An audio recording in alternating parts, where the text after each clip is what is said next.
Hello दोस्तों, नमस्कार। मैं जय शुक्ला, आपका कॉमर्स एजुकेटर, आपके अपने यूट्यूब चैनल निर्माण जीएस एकेडमी में आप लोगों का स्वागत करता हूं। आज अपन इकोनॉमिक्स के लेक्चर में तटस्थता वक्र के विषय में जानेंगे, इंडिफरेंस कर्व। इससे पहले अपन ने उपयोगिता संतुलन के विषय में पढ़ चुके हैं। समसीमांत उपयोगिता नियम क्या होता है इसके विषय में अपन समझ चुके हैं, और उपयोगिता ह्रास नियम क्या होता है इसके विषय में भी जान चुके हैं। आज अपन समझेंगे तटस्थता वक्र क्या होता है या उदासीनता वक्र क्या होता है। देखिए, आज अपन इसको बहुत ही आसान लैंग्वेज में, बहुत ही आसान भाषा में समझेंगे तटस्थता वक्र क्या होता है, क्योंकि इकोनॉमिक्स एक ऐसा सब्जेक्ट है, यदि आप उसको आसान भाषा में समझना चाहते तो आपको अपने से रिलेट होके पढ़ना पड़ेगा। मतलब जैसा आपके जीवन में घटनाएं घटित होती हैं वैसा ही क्या होता है इकोनॉमिक्स में उसको रिप्रेजेंट किया जाता है, लिखा जाता है। चलिए अपन समझते हैं तटस्थता वक्र क्या होता है या इंडिफरेंस कर्व क्या होता है। देखिए, तटस्थता या उदासीनता वक्र को समझने से पहले तो इसकी इंग्लिश मीनिंग्स को समझते हैं क्या होता है। यहां लिखा है इंडिफरेंस। इंडिफरेंस को अगर मैं इनको हटाऊं तो आता है डिफरेंस। डिफरेंस का मतलब होता है अलग अलग। डिफरेंस का मतलब क्या होता है? अलग अलग। तो इंडिफरेंस का मतलब हुआ समान रूप से, एक साथ। तो तटस्थता का मतलब हुआ एक समान उपयोगिता, एक समान उपयोगिता। और वक्र का मतलब क्या होता है? तटस्थता को उदासीनता वक्र भी बोला जाता है। इसके दो नाम होते हैं, तटस्थता वक्र या उदासीनता के नाम से भी इसको जाना जाता है। वक्र का मतलब होता है एक ग्राफिकल रिप्रेजेंटेशन। ग्राफिकल रिप्रेजेंटेशन का मतलब होता है एक ग्राफ बना के अपन किसी चीज को क्या करते हैं, शो करते हैं, बताते हैं। वो क्या कहलाता है? अपना वक्र कहलाता है। इसके विषय अपन क्या करेंगे, विश्लेषण करेंगे। इसके पहले मैं आपको एक एग्जाम्पल के माध्यम से समझाना चाहता हूं। देखिए, यदि मैं अगर आपसे बात करूं, आपको मैंने दो संयोग किया। एक संयोग में दिया आपको 5 सेव और 5 संतरे,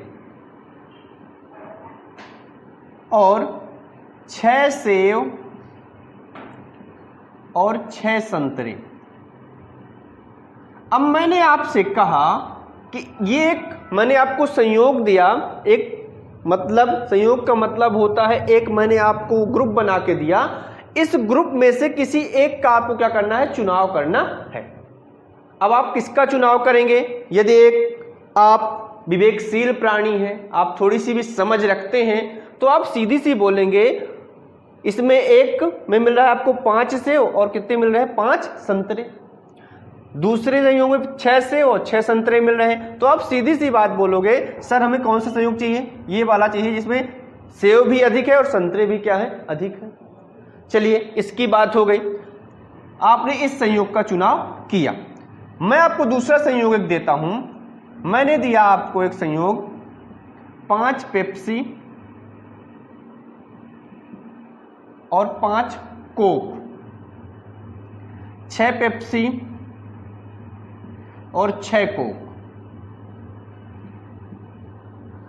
अब मैंने आपसे कहा, ये मैंने आपको दो संयुक्त दिया, एक में 5 पेप्सी और 5 कोक मिल रहे हैं, एक में 6 पेप्सी और 6 कोक मिल रहे हैं। तो आप सीधी सी बात बोलेंगे यदि विवेकशील प्राणी है कि हमें कौन सा संयुक्त चाहिए, दूसरा नंबर, क्योंकि इसमें क्या है, पेप्सी भी एक अधिक मिल रही है, कोक भी क्या हो रही है, अधिक मिल रहा है। चलिए, एक संयोग की बात और मैं आपसे करता हूं। मैंने आपको एक संयोग में दिया 5 पेप्सी, 5 कोक, इसमें मैंने कहा 6 पेप्सी और 4 कोक, 4 कोक। अब मैंने आपसे कहा कि इस संयोग में से आपको एक संयोग का चुनाव करना है जो आपके लिए उचित हो। आप मानो एक विवेकशील प्राणी है। अब आप यहां ऐसा मान के चलिए कि पेप्सी और कोक आपके लिए समान है। जितना आपको सेटिस्फेक्शन या संतुष्टि पेप्सी से मिलती है, उतनी ही संतुष्टि आपको किससे मिलती है, कोक से मिलती है। यहां मैं आपको 5 पेप्सी दे रहा हूं, 5 कोक दे रहा हूं। यहां मैं आपको 6 पेप्सी दे रहा हूं, 4 कोक दे रहा हूं। यदि आप संयोग बनाए तो 5 5 10, यहां भी आपको 10 ही मिल रहा है, और 6 4 10, यहां भी आपको कितना मिल रहा है, 10 ही मिल रहा है। सपोज करिए ये क्या है आप दोनों के लिए, आपके लिए क्या है, ये समान है, पेप्सी और कोक एक जैसे ही है। तो आप सीधी सी बात है आप किसका चुनाव करोगे?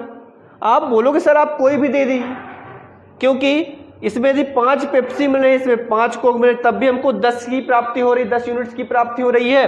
यहाँ 6 पेप्सी और 4 कोक मिल रहे हैं, तब भी क्या हो रही है, 10 यूनिट्स की प्राप्ति हो रही है।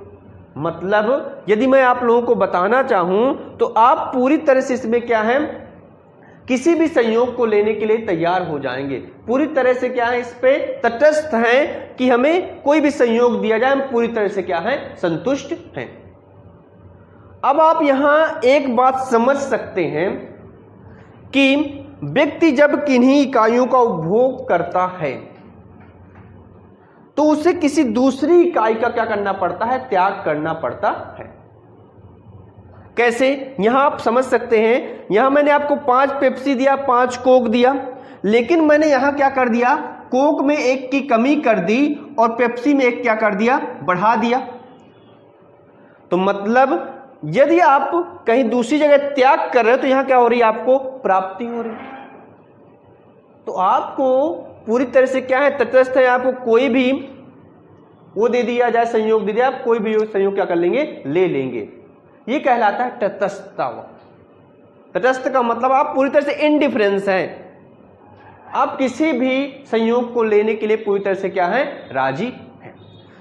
और यदि इनको बात करूं तो ये क्या कहलाएंगे, एकाधिकृत।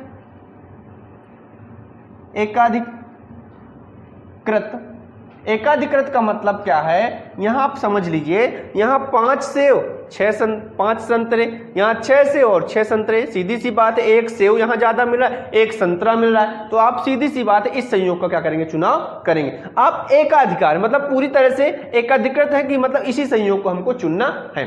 दूसरी बात, 5 पेप्सी दिया, 5 कोक दिया, 6 पेप्सी दिया, 6 कोक दिया, तो आप पूरी तरह से क्या है, इसी का उपयोग करना है। इसमें भी क्या है, आप एकाधिकृत हैं। पर यहां क्या है, आप तटस्थ हैं।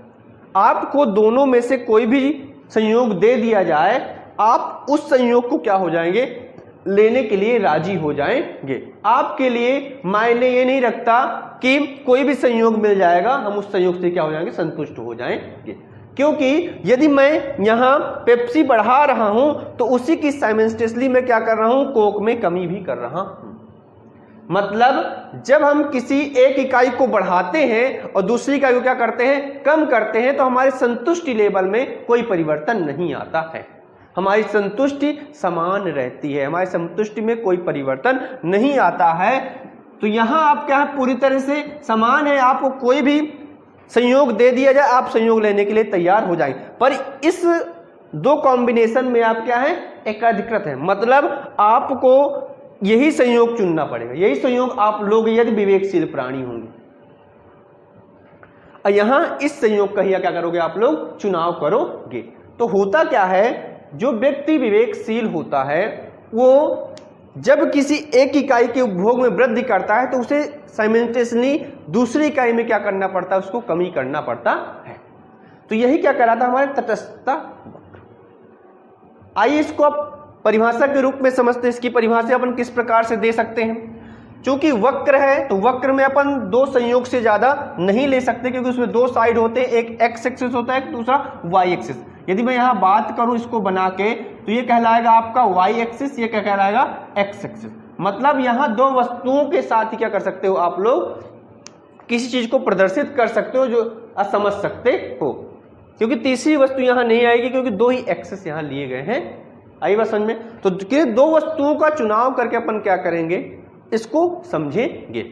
अब इसकी परिभाषा अपन किस प्रकार से दे सकते हैं, तटस्थता वक्र या उदासीनता वक्र वह रेखा है जो 2 या 2 से अधिक वस्तुओं के ऐसे अनेक संयोगों को स्पष्ट करती है जो परस्पर विनिमय योग्य होते हैं।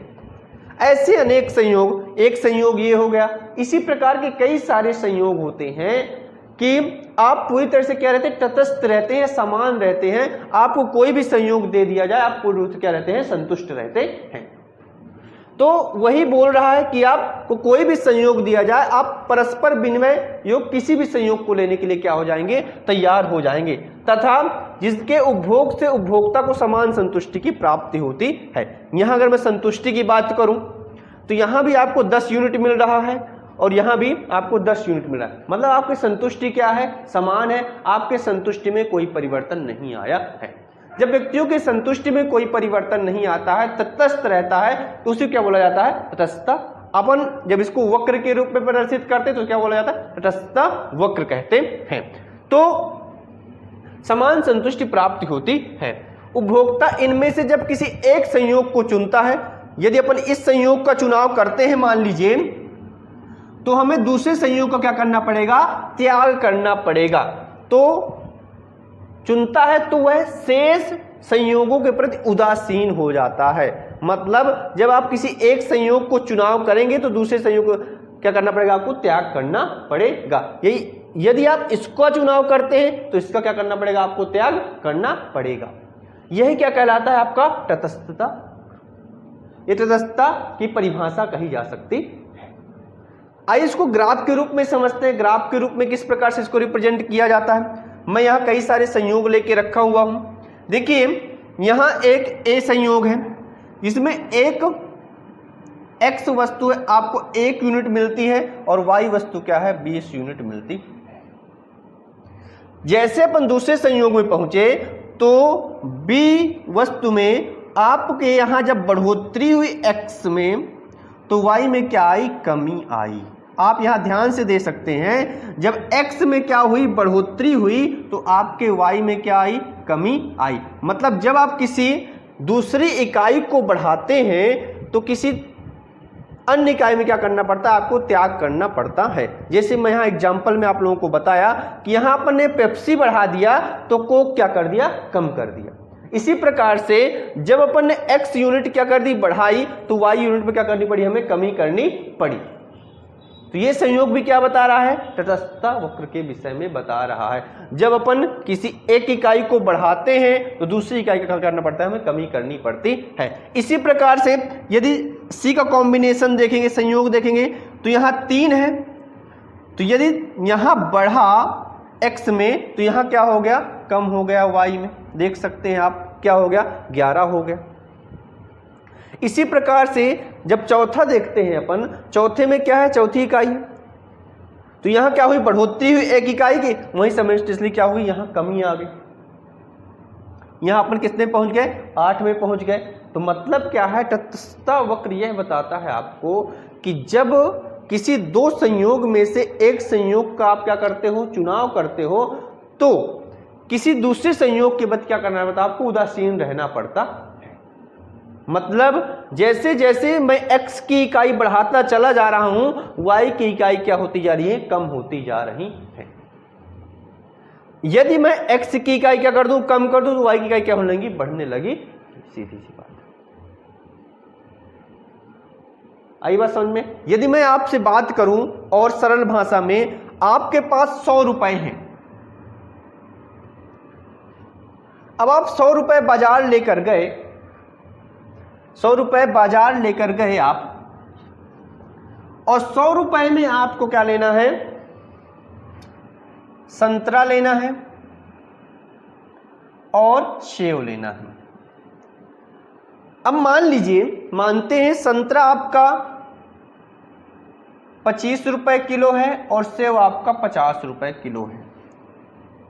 तो यदि आप यहां 2 किलो सेव लेते हैं तो 2 किलो सेव कितने के हो जाएंगे, आपके 100 रुपए के। तो यहां आप संतरा की एक भी इकाई क्रय नहीं कर पाएंगे, क्योंकि आपके पास क्या है, रुपया सीमित है।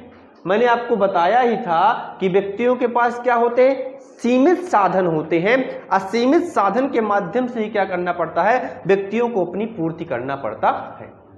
तो यहां आप समझ सकते हैं, आपके पास 100 रुपए ही हैं। यदि आप 2 किलो सेव खरीद लेते हैं तो आप केवल सेव भर क्रय कर पाएंगे, संतरे का क्रय नहीं कर पाएंगे। यदि आप संतरा भी खरीदना चाहते हैं तो मान लीजिए आपने 2 किलो संतरा खरीद लिया, तो कितने के हो गए, आपके 50 रुपए के हो गए। तो यहां सेव का क्या करना पड़ेगा, आपको त्याग करना पड़ेगा। सेव केवल आप 1 किलो ही क्या कर पाओगे, क्रय कर पाओगे। तो यहां जब मैंने संतरा क्रय किया तो सेव क्या होगा, कमी आ गई। मतलब संतरे में जब वृद्धि हुई तो क्या हुआ, सेव में कमी आ गई। मनुष्य के साथ यही होता है। आप सोच के देखो, व्यक्ति के पास जितने पैसे होते हैं उसी में उसको क्या करनी पड़ती है, अपनी पूर्ति करनी पड़ती है। किसी के पास इतना ज्यादा पैसा नहीं रहता है, असीमित पैसा, कि वो क्या कर सके, कहीं भी खर्च कर दे, किसी भी संयोग को क्या कर ले, क्रय कर ले। यदि आप किसी संयोग का चुनाव कर रहे हैं तो यदि आपके पास सीमित साधन है तो कहीं ना कहीं आपको सेक्रीफाइस करना पड़ेगा। अब मैं यदि बात करता हूं, अब 1 किलो संतरा खरीदोगे तो 25 का हो जाएगा। अब आप मान लीजिए 4 किलो संतरा ही खरीदो, कितने के हो गए, 100 के हो गए। तो यहां सेव आप एक भी क्रय नहीं कर सकते हो। इसी प्रकार क्या होता है, यहां भी एक संयोग बनता है, एक कॉम्बिनेशन बनता है कि जब हम किसी एक वस्तु को बढ़ाते हैं तो दूसरी वस्तु को क्या करना पड़ता है, हमें कमी करनी पड़ती है। यहां आपको स्पष्ट रूप से समझ में आ रहा होगा, जब यहां अपन संतरे को बढ़ा रहे हैं, संतरे को ज्यादा क्रय कर रहे हैं, तो सेव में क्या आती जा रही, कमी आती जा रही है, क्योंकि सीमित साधन है। सीमित साधन से क्या करना है, अपने को अपनी आवश्यकताओं की पूर्ति करना। तो हमें कहीं ना कहीं क्या करना पड़ता है, उदासीन रहना पड़ता है दूसरे वस्तु के प्रति, क्योंकि हमारे पास असीमित साधन नहीं है, सीमित साधन के माध्यम से ही पूर्ति करना है। तो अब आगे समझिए आप। तो अपन ने तीसरा संयोग देखा, यहां अगर 3 है, एक्स यूनिट अपन ने बढ़ाया तो यहां क्या करनी पड़ेगी, हम समझ ली, उसमें कमी करनी पड़ेगी। इसके बाद अपन ने डी में देखिए, अपन ने एक्स की 4 यूनिट ली, 4 इकाई ली, तो वाई की कितनी हो गई, 8 हो गई। इसी प्रकार से ई में देखिए, अपन ने एक्स की 5 इकाई ली, यहां 1 की बढ़ोतरी तो कितनी आ गई, कमी आ गई, 6 हो गए। यही यहां कितना हो गया, अपन ने एक्स की 6 इकाइयां ली तो y की कितनी इकाइयां आ गई हमारे पास, 5 इकाइयां। मतलब आप यदि ध्यान से देखें तो जैसे जैसे अपन x में बढ़ोतरी करते जा रहे हैं, y की इकाइयां क्या होती जा रही, कम होती जा रही है। जो संयोग बन रहा है वो क्या होता जा रहा है, y में लगातार कमी आती जा रही है, x में लगातार क्या होती जा रही है, बढ़ोतरी होती है। पहले 1, फिर 2, 3, 4, 5, 6। यहां अपन ने 20 लिया था, 20 से 15 में पहुंचे, फिर 11, 8, 6 और 5। अब इसको अपन कर के रूप में किस रूप से प्रदर्शित कर सकते हैं, कर में किस प्रकार से देख सकते हैं, वो भी अपन समझ लेते हैं। देखिए, इसको मैं रफ कर देता हूं। अब इसका वक्र किस प्रकार से बनेगा या कर किस प्रकार से बनेगा वो अपन देख लेते हैं। अपन ने लिया यहां x एक्सिस और यहां लिया y एक्सिस। y में अपन ने क्या रखा है, ये वस्तु रखी है, तो अपन यहां बना लेते हैं 0, 5, 10, 15, 20, 25। x में ले लेते हैं 1, 2, 3, 4, 5 और 6 इकाइयां ली अपन ने। अब चलिए समझते हैं, जब अपन ने x की पहली इकाई उपभोग किया तो y की कितनी इकाइयां, 20। मतलब जो आपका बिंदु बनेगा 1 के सामने यहां पास बनेगा। अब देखिए साइमल्टेनियसली, जब अपन x की इकाई बढ़ा रहे हैं, x में वृद्धि किया तो y में क्या आ रही, कमी आ रही है। मतलब इसका जो वक्र बनेगा यहां पास बिंदु आके बनेगा। ध्यान से देखिए। इसके बाद तीसरे में देखिए, जब अपन ने वस्तु की तीसरी इकाई उपभोग की तो हमको y में क्या आई, कमी आ गई, 11 में आ गया। तो यानी यहां आप बना सकते हो 10 के थोड़ा ऊपर। इसके बाद चौथी इकाई में देखिए, यहां अपन ने 4 लिया तो यहां किस में आ गए, 8 में, यानी 5 के थोड़ा ऊपर। इसी प्रकार से जब अपन ने यहां 5वीं इकाई ली तो यहां 6 में आ गए। 5वीं में कितने में आ गए, 6 में, 5 से थोड़ा ऊपर। और जब अपन ने 6वीं इकाई उपभोग की तो किस में आ गए, 5 में आ गए, मतलब यहाँ पास है। तो इसका जो कर बनेगा वो किस प्रकार से बनेगा, वक्र किस प्रकार से बनेगा आप देख सकते हैं यहाँ ध्यान से। यहाँ इस प्रकार से बन रहा है, यहाँ इस प्रकार से, यहाँ इस प्रकार से, यहाँ इस प्रकार से। यहाँ कितना इकाई लिया था अपन ने, 8 था, थोड़ा ध्यान देना पड़ेगा, यहाँ गलती हो गई।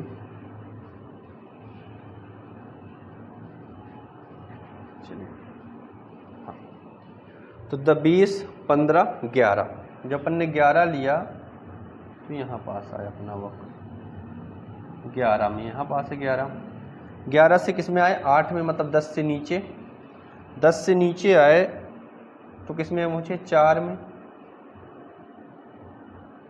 इसी प्रकार से जब अपन 6 में आए, 6 यानी 5 के थोड़ा ऊपर,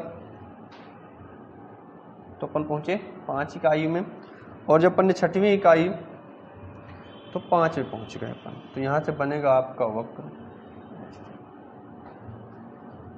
अब यदि आप ध्यान से देखें तो y जैसे जैसे अपन x में बढ़ोतरी करते जा रहे हैं, जैसे जैसे x क्या करते जा रहे हैं, बढ़ोतरी करते जा रहे हैं, तो हमें क्या करना पड़ रहा है, y में लगातार क्या करना पड़ रहा है, त्याग करना पड़ रहा है।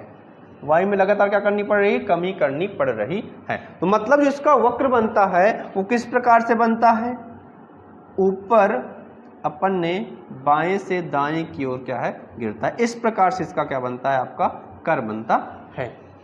इसको मैं और सही तरीके से बना देता हूं।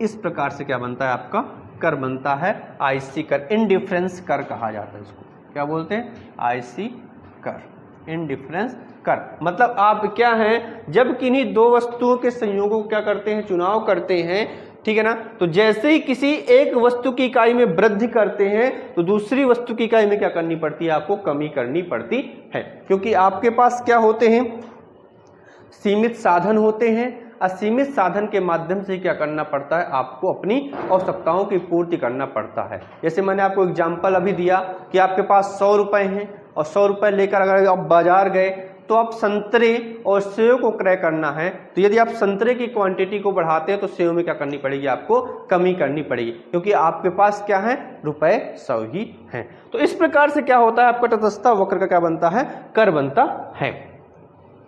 अब अपन समझते हैं उदासीनता वक्र में कौन कौन सी मान्यताएं होती हैं जिस पर क्या होता है, ये पूरी तरह से बेस रहता है। ये मान्यताएं हमको मान के चलना पड़ेगा, तभी क्या होगा, अपन तटस्थता वक्र को सही तरीके से समझ सकते हैं। मैं यहां रब कर दे रहा हूं, आप लोग स्क्रीनशॉट ले सकते हैं। हाँ चलिए अब इसकी मान्यताएं पढ़ते हैं अपन, कौन कौन सी इसके अंतर्गत मान्यताएं पाई जाती हैं, किन मान्यताओं पर पूरी तरह से तटस्थता वक्र आधारित है।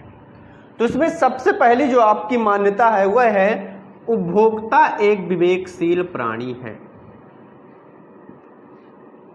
उपभोक्ता एक विवेकशील प्राणी है।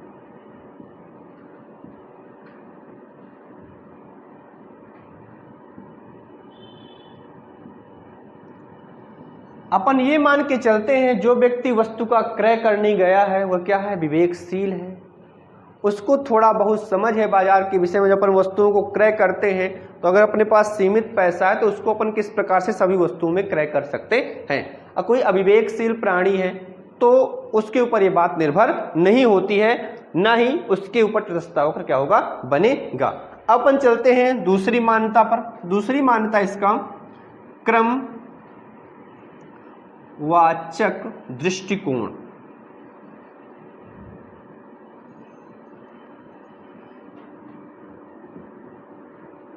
ये क्रमवाचक दृष्टिकोण क्या होता है, इसको समझ लेते हैं। क्रमवाचक दृष्टिकोण का मतलब होता है जब अपन किन्हीं इकाइयों का उपभोग करते हैं, किन्हीं दो इकाइयों का उपभोग करते हैं, तो जैसे अपन किसी एक इकाई में वृद्धि करते हैं तो दूसरी इकाई में क्या होने लगती है, कमी होने लगती है। और जैसे जैसे अपन वृद्धि करते जाते हैं वैसे वैसे क्या होने लगती है, कमी आने लगती है। जैसे मैंने आप लोगों को उपभोक्ता संतुलन का नियम पढ़ाया था, उपयोगिता ह्रास नियम।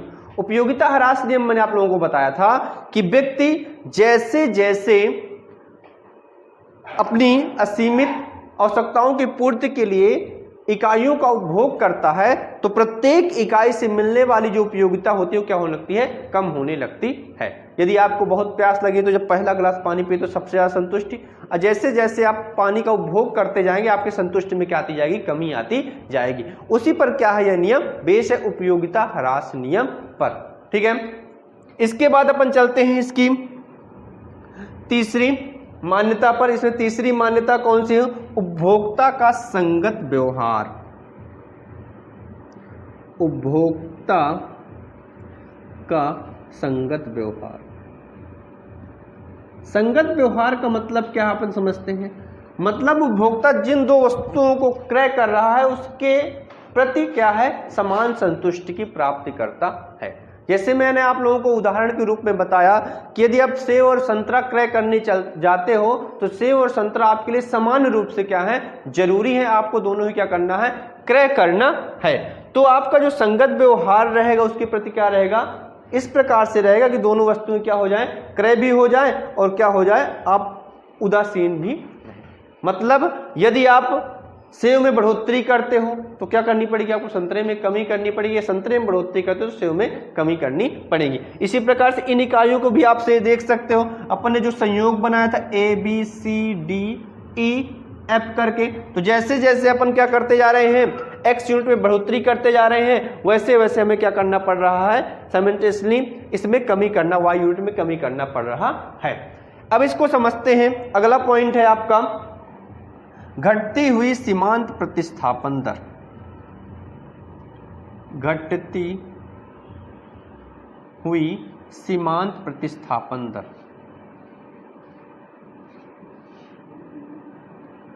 प्रतिस्थापन दर, ये घटती हुई सीमांत प्रतिस्थापन दर क्या होती है, ये उपयोगिता ह्रास नियम की तरह ही होती है। उपयोगिता ह्रास नियम मैंने आप लोगों को बताया था कि उपभोक्ता जब किसी इकाई का उपभोग करता है तो जैसे जैसे क्या करता है, इकाई का उपभोग करता है तो प्रत्येक इकाई के उपभोग से क्या होता है, उसकी संतुष्टि में परिवर्तन आता जाता है।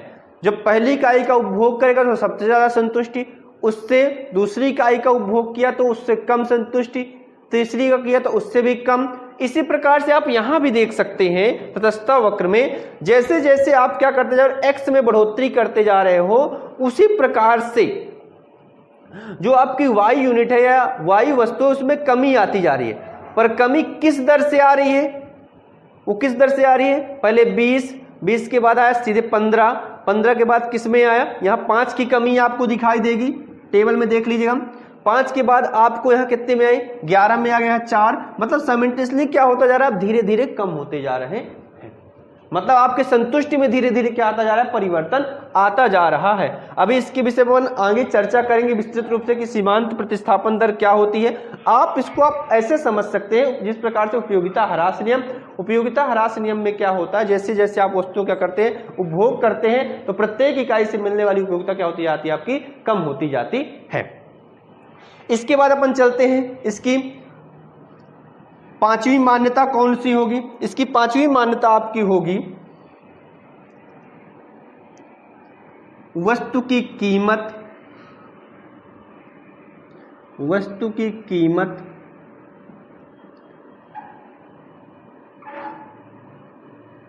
फैशन व उपभोक्ता की आय में, उपभोक्ता की आय में परिवर्तन नहीं होना चाहिए, परिवर्तन नहीं होना चाहिए। यदि वस्तु की कीमत में परिवर्तन होगा, फैशन चेंज होगा या उपभोक्ता की आय में परिवर्तन होगा तो यह नियम लागू नहीं होगा। यह नियम तभी लागू होगा जब उपभोक्ता की आय, रुचि आदि में कोई परिवर्तन ना हो, वही क्या हो, सामान्य रूप से हो। तो इस प्रकार से इसकी कई मान्यताएं होती हैं, जिन मान्यताओं पर क्या होता है, उपयोगिता ह्रास नियम, अरे गलती हो गई, तटस्थ वक्र विश्लेषण क्या रहता है, संचालित होता है या बनाया जाता है। तो आज अपन ने पढ़ा तटस्थता वक्र के विषय में। यहाँ आपको दो क्वेश्चन मूल रूप से समझ में आ गए होंगे। पहला क्वेश्चन में आप लोगों को बताया कि तटस्थता वक्र की परिभाषा क्या होती है और उसको किस प्रकार से अपन कर के द्वारा प्रदर्शित कर सकते हैं, वह टेबल रूप में किस रूप से प्रदर्शित कर सकते हैं।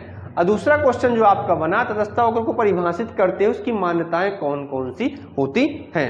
तो आज अपन यहीं तक पढ़ेंगे। अधिक पढ़ने से क्या होता है, बहुत उबासी आती, नींद आने लगती है। तो अगले लेक्चर में अपन बात करेंगे सीमांत प्रतिस्थापन दर के विषय में। सीमांत प्रतिस्थापन दर क्या होती है। तो आज लेक्चर को यहीं एंड करते हैं, मिलेंगे अपन अगले लेक्चर में। तब तक आप लोग खुश रहिए, सभी लोग वीडियो देखते रहिए। अगर पसंद आता है तो लाइक करें, शेयर करें और सब्सक्राइब करें। नमस्कार।